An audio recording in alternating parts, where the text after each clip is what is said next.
Good day, I'm Theodore Henry, and this is your JIS News for Thursday, January 21, 2021.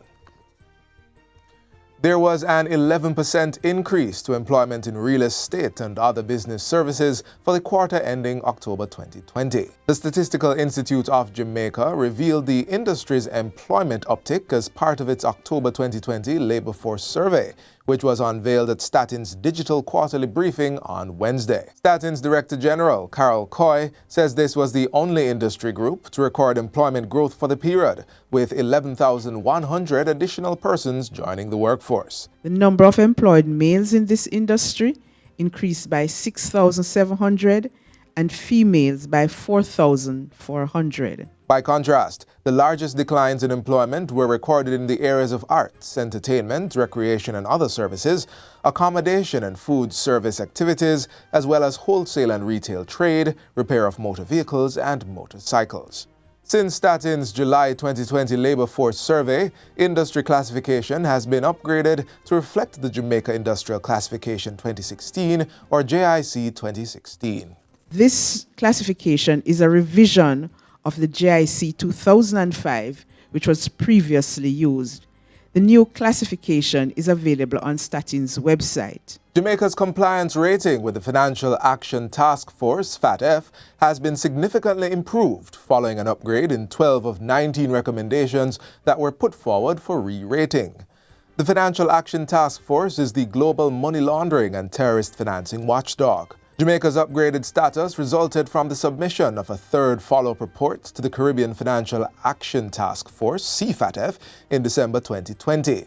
Finance Minister Dr. Nigel Clark says the country is now compliant or largely compliant with 27 of FATF's overall 40 recommendations. These positive outcomes, Madam Speaker, are in large part due to the tremendous, and I'd like the Parliament to recognize, cooperation and collaboration among our public sector agencies, the men and women of our public sector agencies, of the National Anti-Money Laundering Committee chaired by the Bank of Jamaica. Minister Clark provided the update to the House of Representatives on Tuesday. He emphasized that the country was still in the follow-up process with CFATF and would need to be compliant or largely compliant with at least 32 of the 40 recommendations to be put out of that category. The finance minister said government remained committed to strengthening Jamaica's anti-money laundering framework and completing agreed actions to improve its effectiveness. Through the continued development of a sustainable program designed to ensure that the adequacy of our AML, CFT, and proliferation laws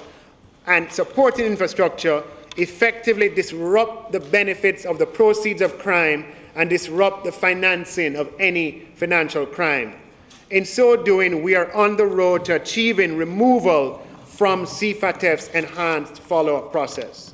Government has put measures in place to facilitate quick clearance of the COVID-19 vaccines once they arrive at the island's port of entry. Minister of Health and Wellness, Dr. Christopher Tufton, made the disclosure while delivering a statement in the House of Representatives on January 19. Once in Jamaica, vaccines due to their fragility or temperature sensitivity are given special status by both the Ministry of Health and Wellness personnel and the customs officers at the airport. This allows for timely clearance, transport to central stores where they are checked by the program officer and National Health Fund warehouse staff to ascertain their condition. Dr. Tufton says the ministry will also be putting in place additional cold storage capacity at the central locations and peripheral or parish levels. Each parish will need at least one additional vaccine refrigeration facility to accommodate the COVID-19 vaccine.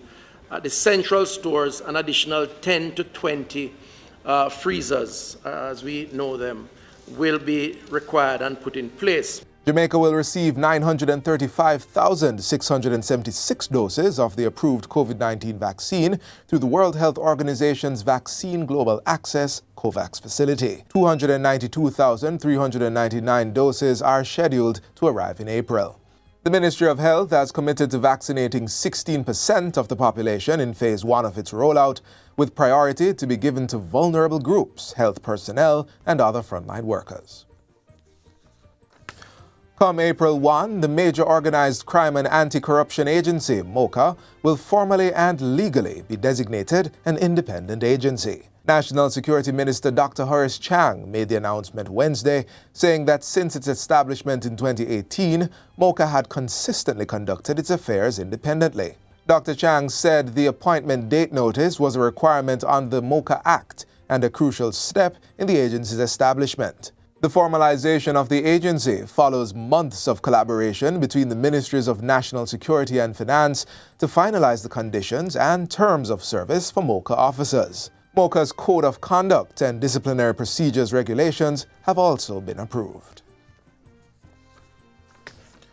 The Ministry of Education has to date received $97.9 million in cash donations and pledges for the purchasing of devices under the One Laptop or Tablet per Child initiative. Portfolio Minister Faithful Williams says the ministry has also received and distributed 5,585 tablets and 147 laptops.